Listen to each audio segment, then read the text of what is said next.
거루가 보급된 성일 저녁 7시에 찬양 예배 주신 말씀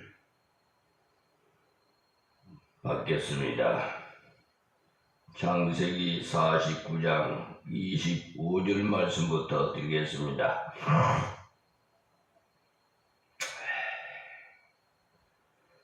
네 아비 하나님께로 말미암나니 그가 너를 도우실 것이요 전능자로 말미암나니 그가 네게 복을 주실 것이라. 위로 하늘의 복과 할렐루야. 여기까지의 말씀에서는 요셉의 후손이 지도자가 될 수 있는 것을 전능하신 하나님께서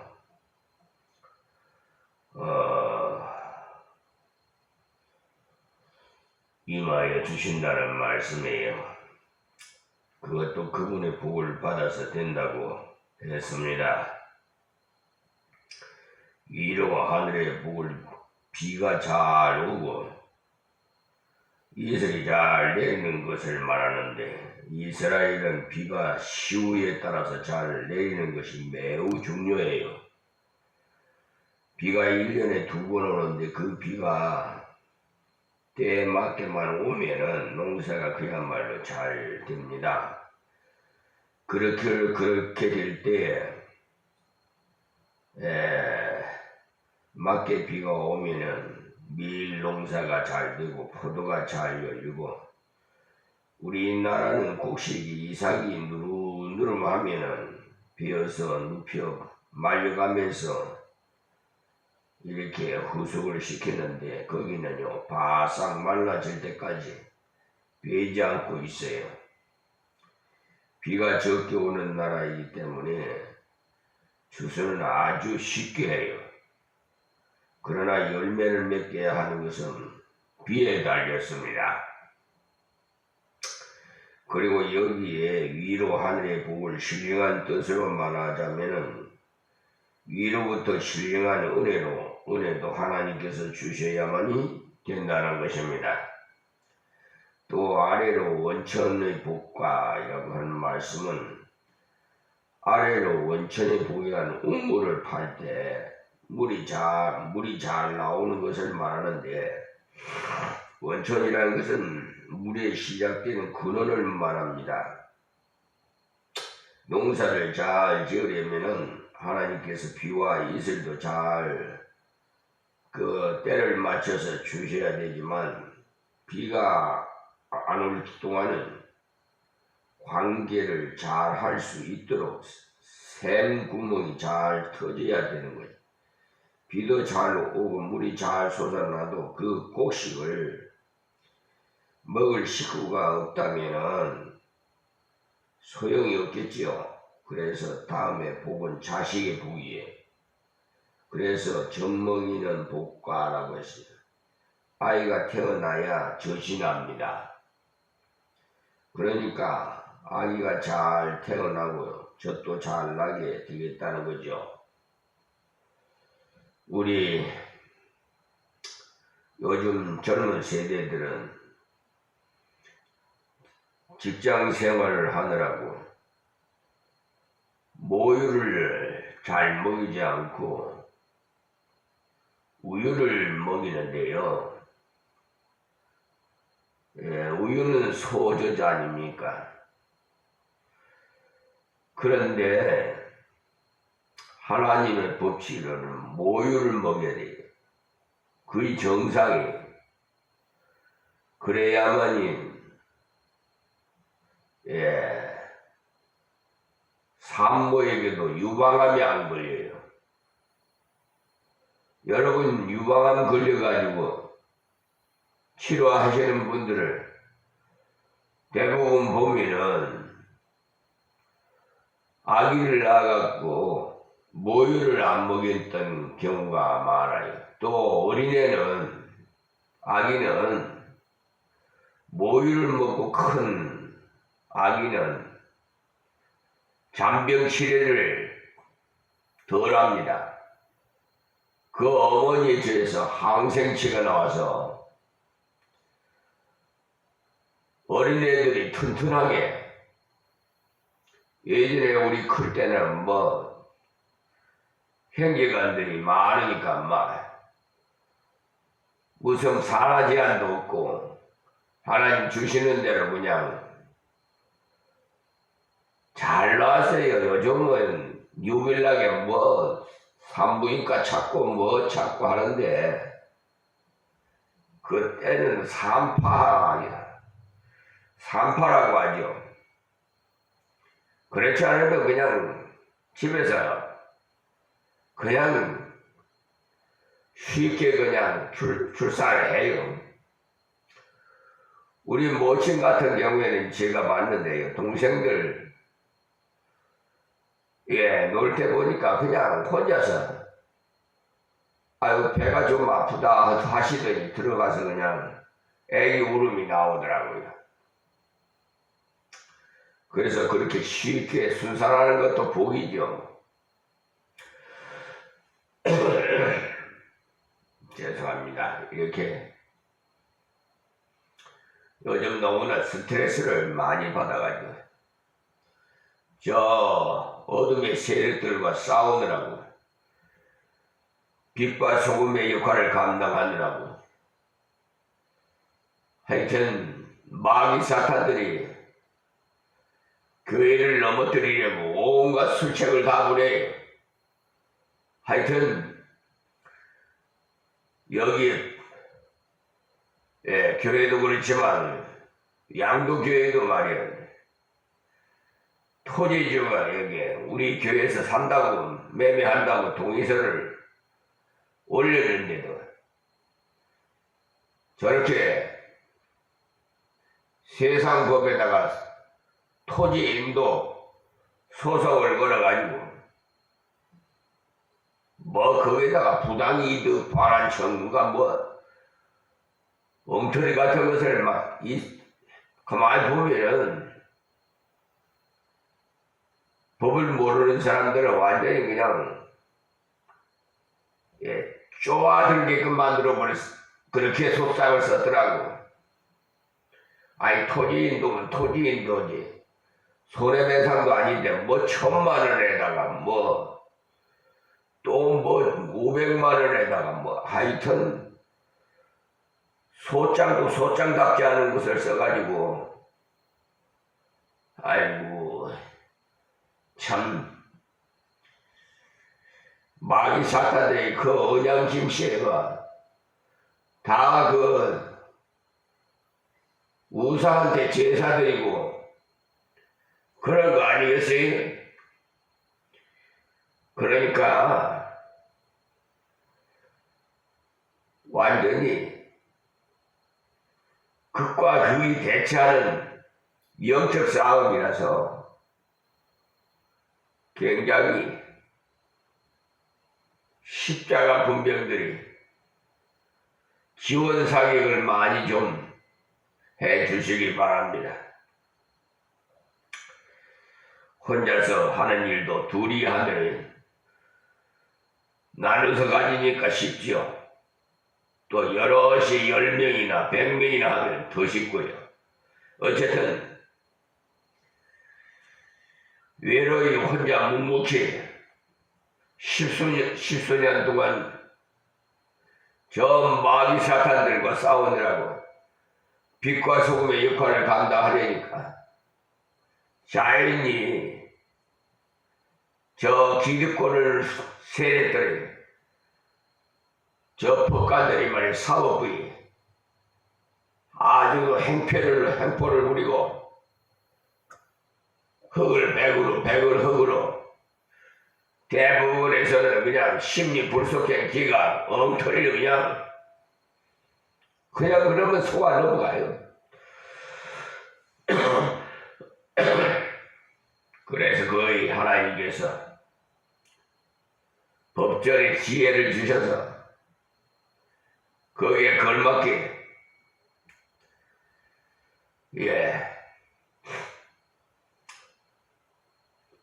판결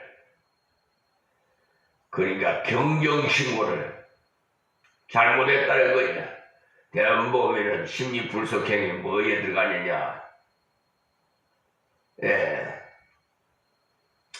상부심 절차에 관한 특례법을 인용해요. 4조 매탕에 5조는 그냥 다 대법관이 일치하여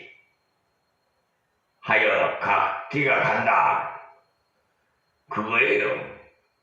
그러니까 4조를 잘 봐야 돼.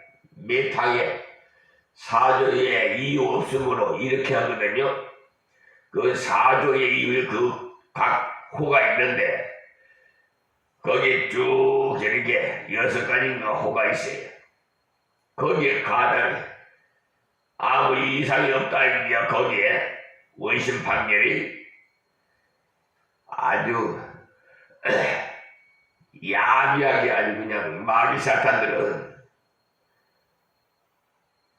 국민들을 바보로 취급해요.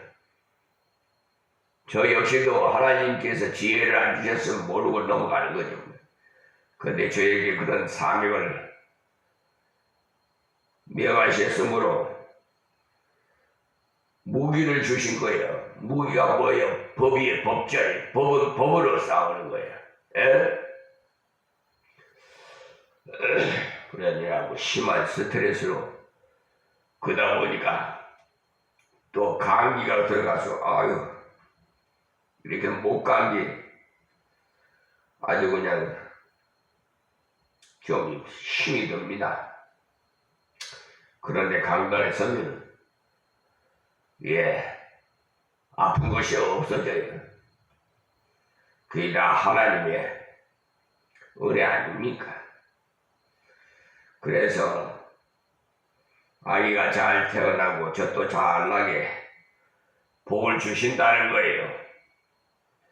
태의 복이로다 하는 것이 아기가 잘 태어나서 인구가 자꾸 이렇게 번성하니까 거의 다 복이죠. 뭐 자손복이 큰 복 아닙니까? 요즘은 자식들 속을 썩히니까 무자식이 상팔자라는 말도 있는데 사실 자식들의 장성해도 부모에게 손을 벌리고 그게 속상하니까 그냥 하는 소리죠. 뭐 잘했든 못했든 하나님께서 맡긴 자식들이에요. 그러니까 내 자식이 아니라 하나님의 자식들이에요. 남을 지도하면서 어려울 때도 끝까지 걸어가는 이런 자에게 하나님께서 필요한 것을 더욱 채워주실 것을 기도했습니다. 나라 지도를 더욱 잘하려면 하늘의 복도 땅의 복도 자녀의 복도 받아야 존경을 받고 지도를 할 수가 있어요. 지금 우리나라 정부에서 지금 그렇잖아요. 지난 정부에서도 그렇지만 인구가 자꾸 줄어들어가요.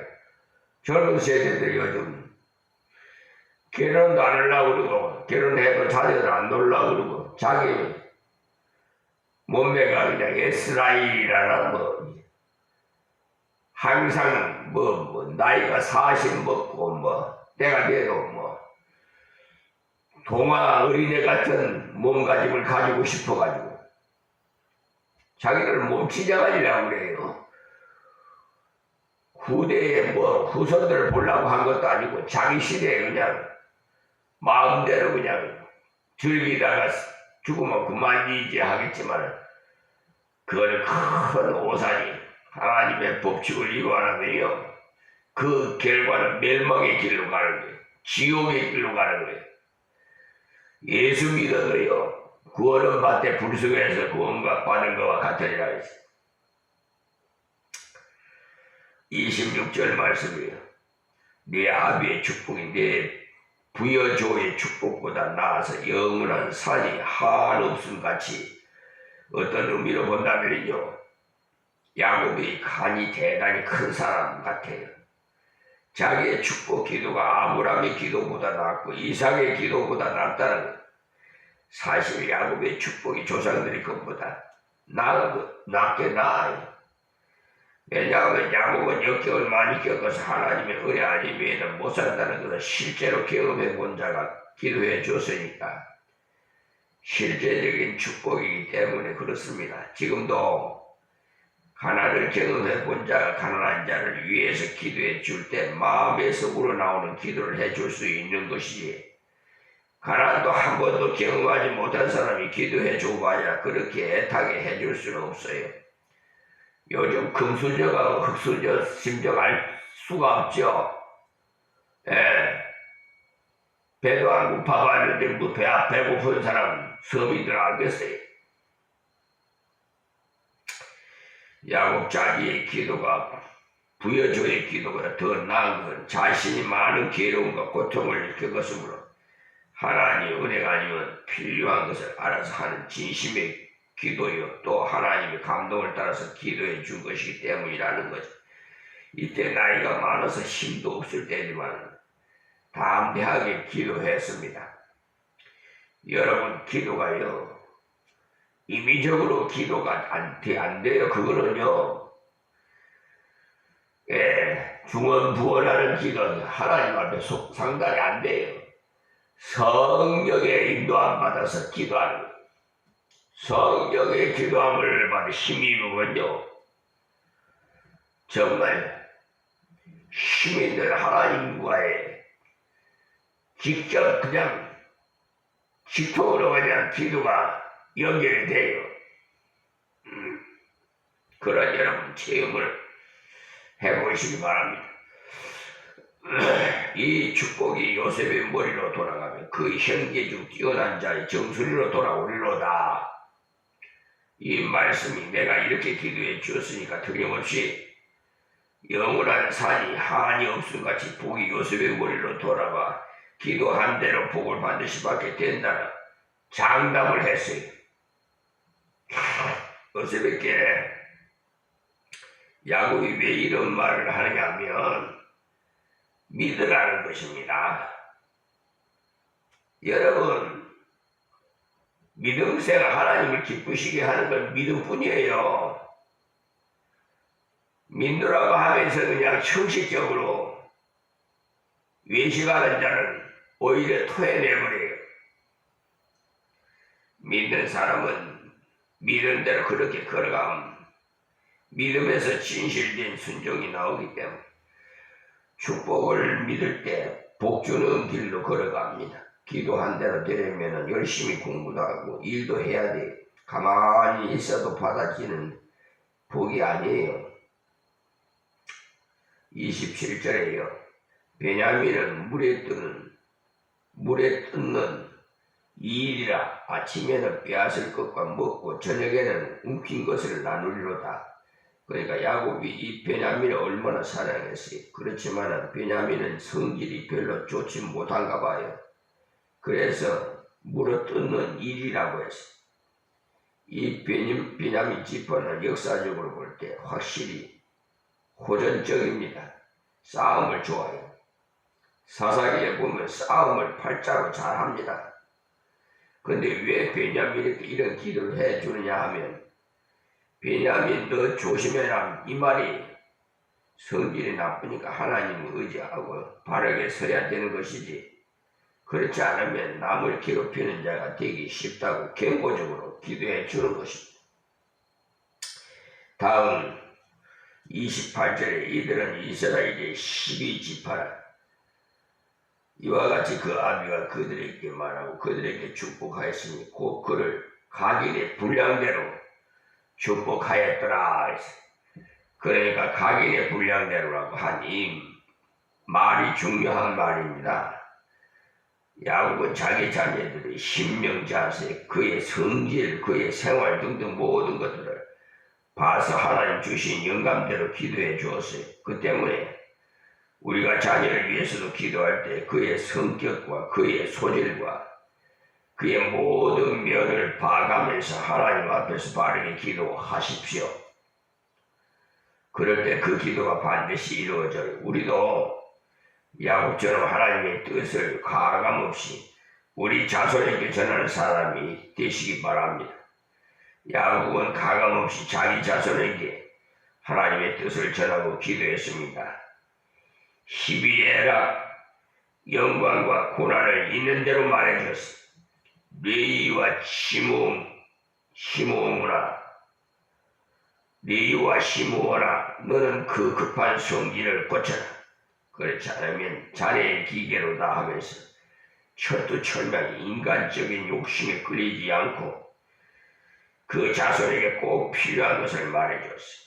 하나님께서 주신 말씀, 하나님께서 주신 뜻을 전할 때 충고의 말씀도 축복의 말씀도 가감없이 전해줘야 합니다. 그리고 야곱처럼 연세가 많아져도 기도하는 그런 사람이 되어야 돼요. 또 후손들에게는 하늘의 신령한 복과 땅 위의 생활의 복과 자녀들이 하나님 뜻대로 사는 복을 주시기를 기도하시고요. 그리고 50장으로 이제 넘어갑니다. 이제는 창세기 마지막 장입니다. 50장 전체에서는 야곱의 생의 마지막 부분이 상당한 분량을 차지하고 있는데요. 야곱의 생애가 49장 말씀으로서 끝나고 50장은 별세한 야곱을 입간화해서 장례를 치르는 것으로서 전반부가 끝납니다. 그 다음에 요셉이 애굽으로 돌아가서 형들을 용서하고 자기 마지막을 부탁하는 내용으로 창세기가 끝납니다. 그러면은 자 50장 그러니까 50장 1절 말씀을 들으기 전에 29절 그러니까 49장 29절을 한번 리바이벌하면서 다시 중복해서 말씀을 드리겠습니다. 그가 그들에게 명하여 가르되 이미 47장에서 요셉에게 유언을 다 했지요.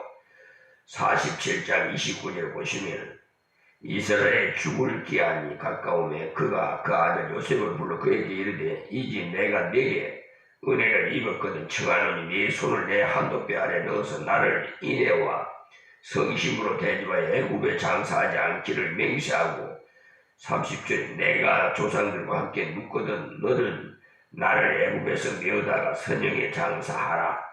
요셉이 가르되 내가 아버지 말씀대로 행하리이다. 31절에 야곱이 또 가르되 내게 맹세하라. 맹세하니 이스라엘이 침상머리에서 경배하리라고 기록되어 있어요. 그러니 이미 요셉에게 유언을 했고 또 요셉의 법적인 장자가 되었어. 요셉이 아버지를 잘 봉양했기 때문에 장자의 명분을 얻었습니다. 그 때문에 나는 장자니까 저절로 복을 받으리라는 생각을 한다면 큰 오산입니다. 그러니까 성경의 모든 복은 혈통을 따라 받는 것이 아니고 혈통으로나 육정으로 되는 것이 아니라고 하나님의 진리대로 은혜대로 되는 것이지. 이미 요셉에게 명령했지만은 이제 12아들을 전부 앉혀놓고 유언을 다시 합니다. 요셉이 장자의 명분을 가진 자로서 아버지 말씀을 잘 들어야겠지만 형제들이 같이 협력해야 해. 그래서 이래야 하기 때문에 유언을 다시 합니다. 혹 장례식에 찾아가 보면 그런 가정을 마지는 예수를 안 믿고 둘째 셋째는 믿는 경우도 있고 또 아버지는 믿었는데 어머니는 안 믿어서 장기는 이곳으로 하자 저곳으로 가자 뭐 하는 경우도 있고 또 어떤 가정은 일부 식구들은 목사님이 집일을 하기로 하고 또 일부는 안 된다고 고집 부리는 경우도 있고 장례식은 온 식구가 마음이 하나가 되어야 보기도 좋은데 서로 제 고집대로 의견을 말하니까 골치가 아픈 경우가 허다해요. 야곱의 장례도요. 요셉이 자기가 먼저 아버지 유언을 들었고 또 권력이 있으니까 자기 생각대로 한다면 할 수 있겠지만 그 형들이 즐거이 따라 하진 않아요. 요셉의 의견대로 하면서도 속으로는 요셉이 우리를 먹여 살린다고 동생인 주제에 어지간히도 설치는구나 하면서 불평하는 마음을 가질 수 있기 때문에 은혜가 안 돼요. 제가 특히 부탁합니다만 믿지 않는 자녀가 있거들라니 일찍이 장례에 대해서 철저히 구체적으로 유언을 하십시오. 아무리 믿지 않는 자녀라도 가시기 1, 2년 전에 불러갖고 1년 앉혀놓고는 내가 죽으면은 반드시 목사님을 모셔서 집례를 할 것과 교회식으로 하도록 할 것과 술 같은 것은 절대로 사용하지 말라. 그것이 나에게 효당한 것이다라고 딱 못을 박아 놓으십시오. 그러지 못하고 갑자기 덜컥 돌아가시면 믿지 않는 형제와 의견 대립으로 장례가 싸움판이니 야곱의 자녀들이 다 믿는 자들이지만 야곱의 마지막 처사를 아주 지혜롭게 했어. 자식 효도는 어릴 때는요 부모가 만들어요. 그런데 부모가 때로 자식으로 불효자가 되도록 만들어 버리는 경우도 있어요. 앞에서는 선영에 장사하라고 요셉에게 부탁했지만 여기서는 구체적으로 거기다가 어디라고 장소를 구체적으로 말해주죠. 요셉에게는 뜻만 보였고 형제들이 다 모인 가운데서 구체적으로 유언했으니까 아주 지혜로운 방법. 요셉이 장례 치를 때 아버지 말씀대로 합시다 할 때 형들이 기쁜 마음으로 같이 할 수 있죠. 때문에 부모님들은 성경에 있는 대로 하는 것이 좋습니다. 이 말씀을 잘 배웠다가 자녀들에게 믿음의 유언을 바르게 함으로써 자녀들이 즐거이 감당할 수 있도록 하십시오. 명하여 가로되라는 이 말씀은 은원조로 어째서 좋겠느냐 아니라 이러하라 저러하라 뭐 하게 하라고 확고한 명령을 한 겁니다. 그야말로 자녀들이 이 문제를 다툼이 생기지 않도록 말입니다. 그래서 말씀만 믿지 않은 자녀가 혹 이거들랑 유언을 녹음기에 녹음해 놓은 것도 하나의 방법이에요. 저의 육신에 부친들이 유언한다니까 형제들이 알아요. 그래서 제가 하나님이 지혜를 주셔서 녹음기에다가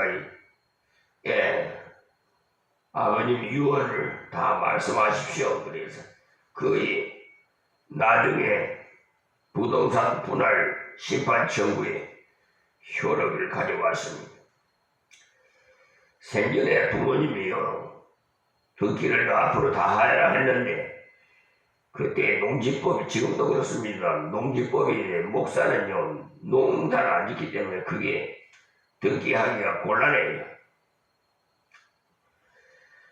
다른 임야나 뭐 대지 같은 거는 관계없는데 밭이나 논이나 그거는 농사를 실질적으로 짓는 사람이 등기를 하게 돼 있어요. 내가 내 열조에게 돌아가리니 이 말씀은 그냥 죽는다는 말이 아니라 하나님 앞에 간다는 뜻입니다. 나는 햇사람 에브론의 밭에 있는 굴에 우리 부여조와 함께 장사하라. 그러니까 에브론 밭을 아브라함이 은 400세겔을 주고 해쪽 서넓게 샀죠.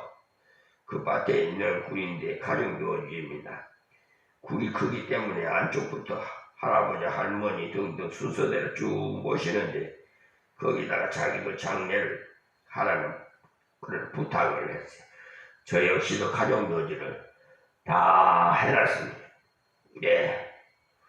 그게 들어가야 무엇이 된다는 그런 뜻은 아니고요. 왜 이렇게 부탁을 하느냐 하면은 하나님의 약속을 믿었기 때문에 그래요. 자, 30절입니다. 이 굴은 가나안 땅 맘무리아 막벨라 밭에 있는 것이다. 아브라함이 햇사람 에브론에서 밭과 함께 사서 그 소유 매장지를 삼았으므로 거기에 장례할 때 매장지에 대한 소유 문제는 절대로 걱정 말고 정정당당하게 장사라는 돈 주고 샀으니까 걱정하지 말고 가서 장사라는 묘지만 자기 것이 아니라 묘지 앞에 있는 밭도 다 자기 것이기 때문에 걱정 말고 가서 장례하라고 설명해 자식들이 순종하기 쉽도록 하나하나 풀어서 이야기를 해줬어. 31절에 아브람과 그 아내 사라가 거기 장사되고 이삭과 그 아내 리브가도 거기 장사되었습니다. 나도 리아를 그곳에 장사해야 놀아 했죠. 할아버지 할머니 또 너희들 엄마도 그곳에 눕혔으니 나도 거기에 가게 하라고 함으로써 순종하기 쉽도록 분명히 교훈을 했어요. 그 때문에 이런 문제는요 너희들이 알아서 해라고 하지 마시고 자녀들이 확실히 순종할 수 있도록 분명하게 가르쳐 주세요. 32절에 이 밭과 거기에 있는 굴은 햇사람에게서 산 것이냐 그에게 돈을 주고 샀으니까 걱정 말고 즐거이 순종하도록 부탁을 했습니다. 다음 33절 야곱이 아들에게 명하기를 마치고 그 밭을 침상에 누이고 기운이 지나야 그 열조에게로 돌아가더라 갔더라. 그러니까 이제 임종한 거죠. 야곱의 마지막 임종이 그야말로 아름다워. 6월 다 하고 몸을 침상에 반드시 눕게 하였다는. 그는 술을 다 하고 갔는데 사명을 다 마치고 평안한 중에 벨시에서 복된 결과를 맺었는데 준비된 믿음의 사람은 준비된 죽음과 복도 받았다는 것을 알 수가 있어. 히브리서 11장 21절에 보시면 믿음으로 야곱은 죽을 때 요셉이 각 아들에게 축복하고 그 지팡이 머리에 의지하여 경배하였음이라고 되어 있습니다. 지팡이를 짚고까지 하나님께 경배했다는 말인데 마지막 순간까지 예배를 드렸어요. 야곱의 벨시의 모습이야말로 성도의 가장 아름다운 최후의 모습이 아닙니까? 자녀에게 하나하나 축복을 다하고 그 다음에 유언을 다하고 그리고 기운이 지나야 하나님께로 갔으니 그야말로 천국 가는 증거 있는 죽음을 보여주셨습니다. 우리 생모님 김도아 권사님은 임종할 때 천사들이 와서 가야 되겠다. 나한테 옷을 입혀라 그러시더라고요. 그런데 기운이 닿을 때는요 이렇게 고동을 쳐요. 천천히 그냥 딱 끊어지는 게 아니고 난 그 참 임종이라고 보기를 봤는데 다른 데도 봤는데요 우리 권사님 같이 그렇게 기운이 살살 이렇게 고동이 멈추는 건 처음 봤어요. 자 50장 1절의 말씀입니다. 벌써 시간이 많이 돼서 다음 시간에 말씀드리겠습니다. 하나님 고맙고 감사합니다. 주신 말씀 귀 있는 자들은 다 하나님 듣고 복되게 하여 주시옵시고 우리 인생 마지막까지 이 야곱같이 우리도 본을 받아서